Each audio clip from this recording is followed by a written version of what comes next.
అలాగే చాలామందుంటారు. ఇప్పుడు కచుడు. కచుడు ఎవరు అంటే బృహస్పతి కొడుకు.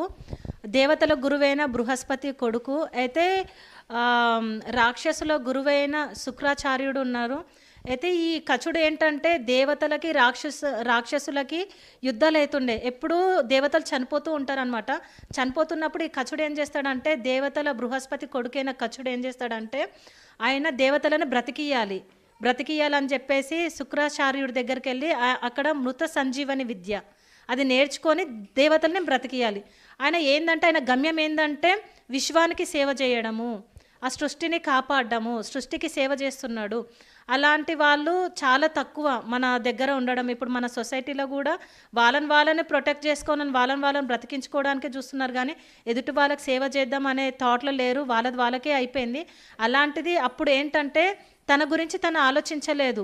దేవతలకి నేను బ్రతికించాలని చెప్పేసి అక్కడ ఏం చేస్తారంటే శుక్రాచార్యుడి దగ్గరికి వెళ్ళిన తర్వాత అక్కడ ఉన్న వాళ్ళందరూ ఏం చేస్తారంటే ఎన్నో ప్రయత్నాలు చేస్తారు ఆయనను చంపేయడానికి, ఆయనని ఏదో చేయడానికి. ఎంత ప్రయత్నించినా ఆయనకేం అవ్వదు. అప్పుడు ఏం చేస్తారంటే ఆయనని ఏదో విధంగా చంపేసి పౌడర్ చేసి శుక్రాచార్యుడికి తాగిస్తారనమాట.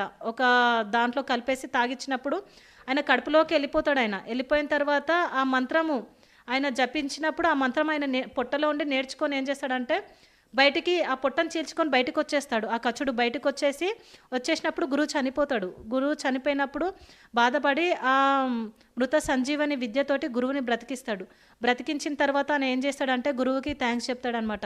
నాకు ఈ విద్య నేర్పించినందుకు థ్యాంక్స్ అని చెప్పేసి అక్కడ నుంచి వెళ్ళిపోయిన తర్వాత ఆయన కూతురు ఈయనని ఇష్టపడుతుంది. కచుడిని ఇష్టపడి నన్ను పెళ్లి చేసుకో అంటే ఆయన ఒకటే అంటాడు, నా గమ్యము ఇది కాదు, నా గమ్యము ఈ సృష్టికి నేను సేవ చేయాలి, దేవతలని నేను కాపాడాలంటే ఆమె కోపంతో శాపం పెట్టేస్తుంది. ఇప్పుడు నువ్వు ఏదైతే నేర్చుకున్నావో అది నీకు పనికి రావద్దు అన్నప్పుడు ఆయన ఒకటే మాట అంటాడు, నాకు పనికి రాకున్నా పర్లేదు, పక్క వారికి ఇది యూజ్ అవ్వాలి, నేను ఒక గమ్యం పెట్టుకొని వచ్చాను అంటే ఈ దేవతలకి నేను బ్రతికించాలనే ఉద్దేశంతో నేను ఏమైనా పర్లేదు, నేను ఈ సృష్టిని కాపాడాలి, అది ఆయన గమ్యము. అట్లా ఒక్కొక్కరికి ఒక్కొక్క గమ్యం ఉంది.